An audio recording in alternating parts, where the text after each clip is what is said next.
अभय जी हमारे बीच में हैं, जिन्होंने अध्यात्म को विज्ञान से जोड़ा है, रिसर्च भी की है और ये भी अपना थोड़ा परिचय देते हुए अपनी बात को रखेंगे। अभय जी शुरू कीजिए। जी आचार्य जी नमस्ते। और आपके सभी दर्शकों को मेरा नमस्कार। नमस्ते। मैं एक्चुअली 16-17 साल के एज में ही जब मैं रजनीश कृष्णमूर्ति ये सबको पढ़ना शुरू किया तो पता नहीं अंदर से कुछ हुआ कि यार मैं भी कुछ कहना चाहता हूँ। तो जी अब आत्मा ऐसी चीज है कि अब ये सबके अंदर आत्मा है, जैसा कि अध्यात्म कहता है भाई सबके अंदर आत्मा है। तो मेरा जी सिंपल सा क्वेश्चन अपने आप से हुआ कि भाई सबके अंदर आत्मा है तो मैं अपने आत्मा को मैं भी अनुभव करूंगा। ठीक है। अब जैसे ओशो जी अनुभव कर रहे हैं, रजनी कृष्णमूर्ति अनुभव कर रहे हैं, चाहे कृष्ण और गौतम बुद्ध अनुभव कर रहे हैं, कबीर दास जो कि एक मतलब अनपढ़ इंसान जिनको मसीह कागज छुओ नहीं बोलते हैं, तो वे जब अनुभव कर सकते हैं अपनी आत्मा को या परमात्मा को, जिसके बारे में जी हमारा धर्म दर्शन अध्यात्म इनकी बातें करता है, तो मैं भी ऐसे कर सकता हूँ। तो मैंने भी पढ़ना और अपने अंदर कुछ एक्सपेरिमेंट करना, अपने अंदर अनुभव करना, अपने माइंड को, अपने अंदर की शांति को, ये सब शुरू किया। और जी फिर मुझे अंदर से इतनी इच्छा हुई कि जैसे सभी लोगों ने, इन लोगों ने जैसे अपने विचार शेयर किए, उस तरीके से मैं भी अपना विचार भाई शेयर करता हूँ। और उस सिलसिले जी में मैंने 4 किताबें लिखा, जिसमें पहली पुस्तक का नाम था खुद फैसला करो दोस्त, फिर how to develop one and all, फिर yes we can change India for total development of humanity. Hindi और इंग्लिश दोनों में लिखा। एक किताब मेरे सामने भी है, ये how to develop one and all. तो इस तरीके जी से मैं अपने अनुभव को इन पुस्तकों में शेयर किया। और उसके जैसा कि मैं एक किताब में बेंजीन मॉलिक्यूल से, मेरे सामने पीछे बोर्ड में भी मैं एक बेंजीन मॉलिक्यूल बनाया हूँ, और आपके दर्शकों को एक्सप्लेन करने के लिए मैंने यहाँ एक अपने ब्लैंकेट पे ऐसा बना के भी रखा हूँ, ताकि कुछ एक्सप्लेन करना हो तो करूंगा।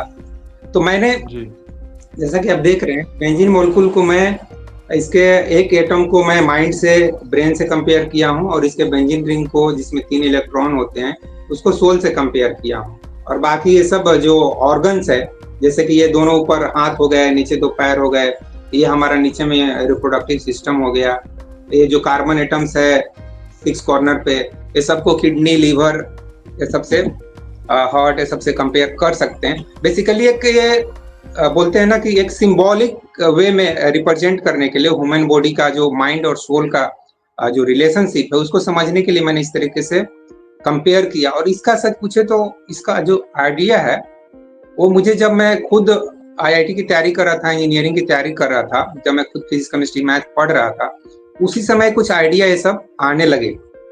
क्योंकि उसी जी समय मैं स्पिरिचुअलिटी की भी किताबें पढ़ रहा था। तो फिजिक्स और मैथ केमिस्ट्री के कॉन्सेप्ट, उसके आइडियाज, मतलब साइंस के भी आइडिया चल रहे हैं, इधर स्पिरिचुअलिटी के भी आइडिया चल रहे हैं। तो दोनों आइडिया मिलके खिचड़ी बना, और वो खिचड़ी इस कॉन्सेप्ट के रूप में आया, जिसको मैंने अपने क्या पुस्तक में भी लिखा हूँ। हाँ जी जी। तो इस तरीके से मेरा जर्नी शुरू हुआ। फिर लिखने के बाद यूट्यूब पे भी आ गया चेंज इंडिया के नाम से। चेंज इंडिया का बेसिक पर्पस सच पूछिए तो मेरा एक टैग लाइन है कि भूख से लेकर भगवान तक जो भी प्रॉब्लम्स है, वो सभी प्रॉब्लम्स के बारे में मैं जागरूकता फैलाना चाहता हूँ, एक दोस्त के नाते। मैं कोई गुरु और बाबा, कोई आचार्य नहीं हूँ, मेरे नाम के नीचे हमेशा दोस्त लिखा रहता है। तो मैं एक दोस्त के जी नाते किसी से भी ओपनली बात करता हूँ, प्रैक्टिकली अपने एक्सपीरियंस शेयर करता हूँ। तो ये मेरा पर्पस है। गरीबी, बेरोजगारी, अशिक्षा, भुखमरी, पॉल्यूशन, पॉपुलेशन, जो कुछ भी समस्याएं हैं, रिश्ते नाते में समस्याएं, गड़बड़ियां, हर एक चीज के बारे में मैं अपने चैनल चेंज इंडिया पर बातचीत करता हूँ। तो भूख से लेकर भगवान तक कुछ भी प्रश्न आप पूछ सकते हो, और मैं अपना best of the knowledge and experience के आधार पे अपना एक्सपीरियंस शेयर करूंगा। जी, मैं इतना ही कहकर अपनी वाणी को विराम कर देता हूँ। बाकी आप प्रश्न पूछिए। ये जो आपने संबंध किया है आत्मा का साइंस के साथ, अध्यात्म का, इसको थोड़ा सा बता दें जी। हमें कि ये आपने आपस में इसको जोड़ा कैसे है, हम क्या करें इसमें, हमारे लिए क्या काम आएगा, वो चीज बताएं। हाँ, इसको सर मैं ऐसे जोड़ा हूँ कि देखिए, हमारा बॉडी भी लगभग इसी तरह का एक एक मास है और इस मास के अंदर में एनर्जी है। तो ये जो एटम्स हैं इनको मैं मास के रूप में देख रहा हूँ, ठीक है। और इसके जो एक्चुअली एटम्स के अंदर भी एनर्जी है, ऐसा नहीं कि सिर्फ मास है। तो एटम्स के अंदर भी एनर्जी है, हमारे पूरे बॉडी में एनर्जी है। ये जो मैं हाथ दिखा रहा हूँ, अपना पूरा शरीर दिखा रहा हूँ, ये पूरा शरीर का एक एक सेल एटम से बना हुआ है। ये सब हम जानते हैं, जो भी साइंस पढ़े लिखे लोग हैं वो सब जानते हैं। तो हर एक पार्ट में, हर एक सेल में एनर्जी है, हर एक सेल एटम से बना हुआ है। तो इस बॉडी के अंदर जो आत्मा है, उस आत्मा को मैं जैसा कि अध्यात्म की किताबें भी मैंने जो पढ़ी, तो वहां पे मुझे ये बताया गया कि जो हम अपने अंदर जो शांति अनुभव करते हैं, वही शांति हमारी आत्मा है। मतलब हमारी आत्मा का जो बेसिक प्रॉपर्टी है वो शांति है, इनर पीसफुलनेस है, या साक्षी भाव है, वाचफुलनेस, इस तरीके का शब्द आप देखेंगे अध्यात्म में प्रयोग करते हुए। तो उसी शांति को मुझे लगा इस बेंजीन मॉलिक्यूल से बहुत ही क्लियरली हम एक्सप्लेन कर सकते हैं कि ये जो बेंजीन रिंग है, इस बेंजीन रिंग के अंदर भी स्पेस है, शांति है। और जब हम इस माइंड में जो कि हमारे अंदर विचार चलते रहते हैं, पास्ट, प्रेजेंट, फ्यूचर के, चाहे वो खुशी और गम के विचार हों, चाहे कोई परेशानी हो, चाहे कोई अच्छा मोमेंट हो, हैप्पीनेस का हो, चाहे शौरों का, इसी तरह के मोमेंट चलते रहते हैं, या कुछ प्लानिंग चलते रहता है, कुछ ड्रीम चलते रहते, कुछ डिजायर चलते रहे, और हमारे माइंड में तो और कुछ चलता नहीं है। चाहे वो पैसा का हो, पावर का हो, प्रेस्टीज का हो, कुछ रिलेशनशिप में अप डाउन हुए हैं वो सब हो, तो ये सब चलते रहते हैं। या शेयर मार्केट में हम इंटरेस्टेड हो तो वो सब चलते रहेंगे। तो जो कुछ भी हमारे ब्रेन में चलता है उसको एक यहाँ पर जो एटम है, ऊपर का एटम, इस एटम से रिप्रेजेंट किया हूँ कि ये हमारा ब्रेन है। और इस ब्रेन में जो भी एनर्जी मूवमेंट हो रहा है, देखिए इस ब्रेन में actually not only audio video और माइंड और थिंकिंग चल रहा है, बल्कि उसके अलावा इस ब्रेन के थ्रू हमारा पूरा बॉडी का भी कंट्रोलिंग चल रहा है। मतलब बायोलॉजिकल जो भी एक्टिविटी है वो भी एक्टिविटी का कंट्रोलिंग यहाँ से चल रहा है।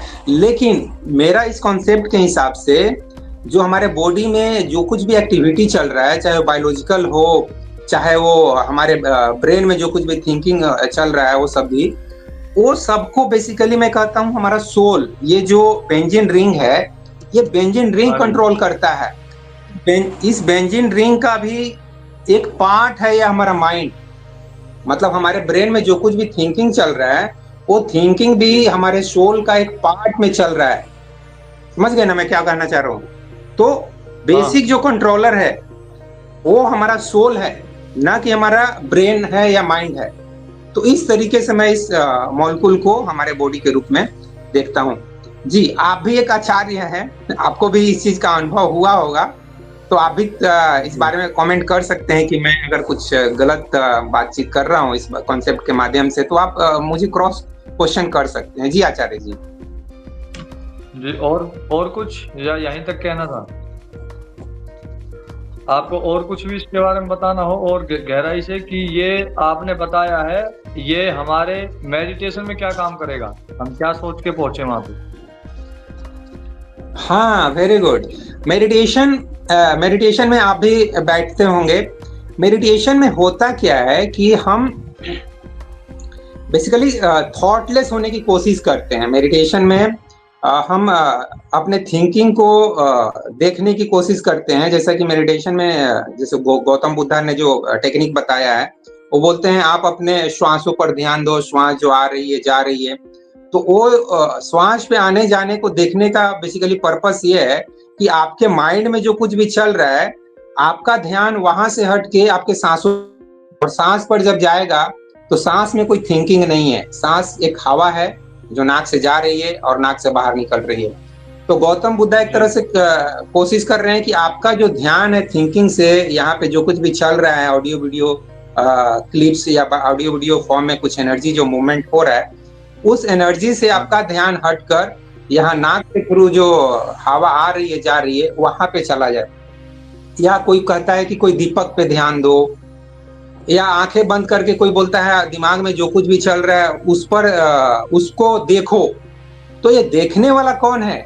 ये देखने वाला मैं कहता हूँ ये बेंजीन रिंग है, ये हमारा शोल है। इसी को मैं शोल कर, जो हमारे अंदर वाचर है, जो देखने वाला है, जो साक्षी भाव है, वो साक्षी भाव हमारा सोल है। तो मेडिटेशन की अवस्था में हम धीरे धीरे ऐसी अवस्था में चले जाते हैं जब हमारा ब्रेन में जो थिंकिंग है, जो ऑडियो और वीडियो के रूप में चलते रहता है, वो धीरे धीरे शांत हो जाता है, शून्य हो जाता है, स्टॉप हो जाता है, जिसके लिए अध्यात्म में नो माइंड स्टेट बोला जाता है, थिंकिंग लेस स्टेट बोला जाता है। तो उस स्टेट में हम जब चले जाते हैं तो वही स्टेट हो जाता है मेडिटेशन या ध्यान की अवस्था। या उस अवस्था में अगर बहुत ज्यादा देर तक आप बैठते हैं, लाइक आधा घंटा बैठ गए या 1 घंटा बैठ गए, तो मैं उस अवस्था को समाधि की अवस्था कहते हैं, जिस अवस्था में आप अपने अंदर एक पूरे यूनिवर्स के साथ, मतलब आपके चारों तरफ जो कुछ भी है, उस शांति के साथ आप एक एकत्व के भावना फील करते हैं, एक इंटीग्रेशन का भावना फील करते हैं। उस इंटीग्रेशन के लिए हिंदी में वननेस, इंग्लिश में वननेस शब्द है, हिंदी में आई थिंक एकत्व में शब्द दे रहा हूँ। तो इस तरह का आपके अंदर एक फीलिंग आता है समाधि की अवस्था में।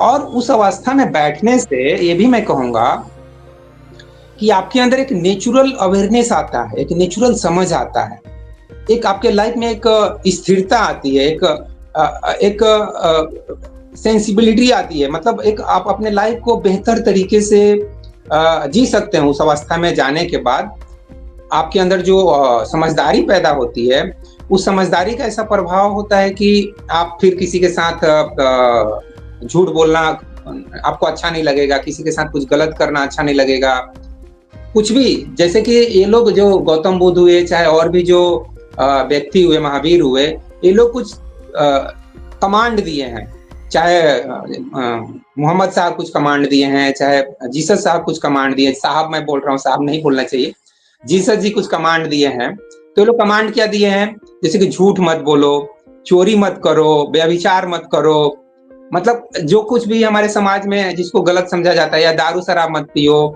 तो ये सब जो चीजें बोला गया है, वो चीज आप नेचुरली वैसा जीने लगते हो जीवन। फिर उस समय आपको झूठ बोलना अच्छा नहीं लगेगा, आपको ये दारू पीना अच्छा नहीं लगेगा, किसी को चीट करना अच्छा नहीं लगेगा।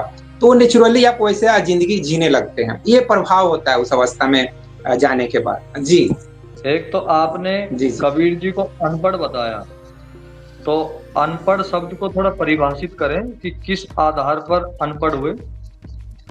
अनपढ़ तो उसको कहते हैं ना, हाँ, मंदबुद्धि को।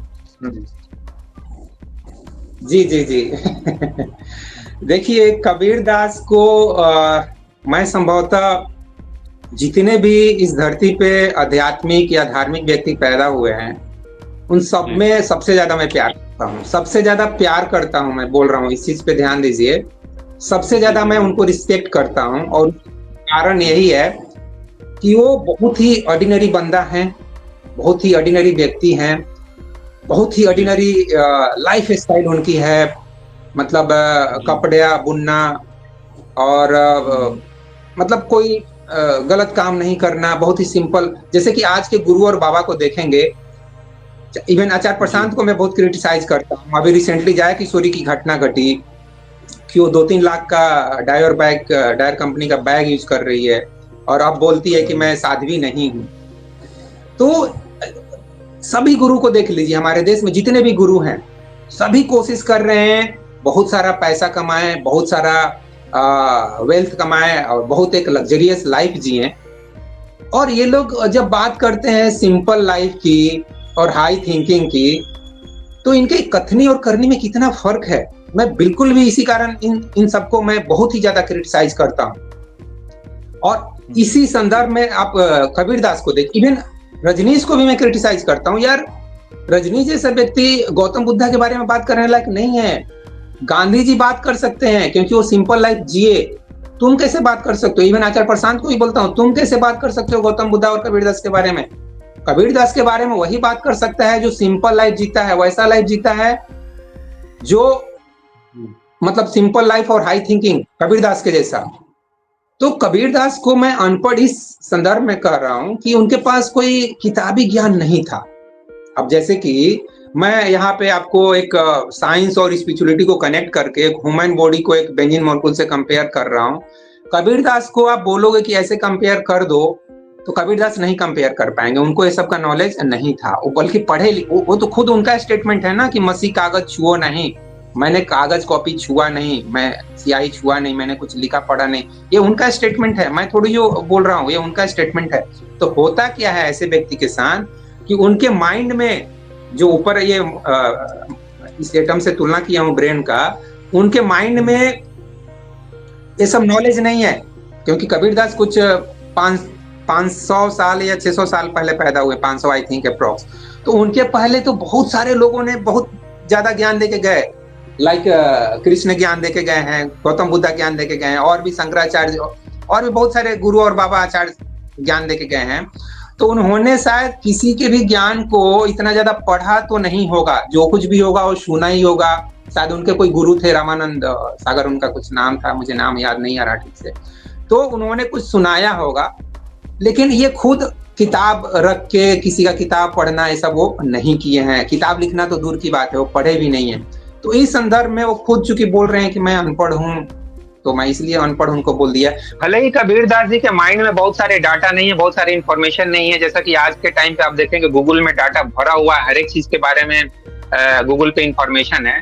तो कबीरदास के माइंड में भले ही इंफॉर्मेशन नहीं है, उनके ब्रेन में इंफॉर्मेशन नहीं है, लेकिन जो अनुभव कृष्ण को हुआ है, जो अनुभव गौतम बुद्ध को हुआ है, जो अनुभव गुरु नानक जी को हुआ है, वो सब कुछ अनुभव कबीरदास को हुआ है। और इसलिए उनके अंदर से जो वाणी निकलती है उस अनुभव के आधार पर निकलती है, ना कि किसी डाटा के आधार पर निकलती है, ना कि भागवत गीता के आधार पे, ना ही पुराण के आधार पे, ना ही वेद के आधार पे, ना ही कोई भी धार्मिक पुस्तक के आधार पे उनके वाणी नहीं निकलती है। उनकी ये अपना अनुभव है।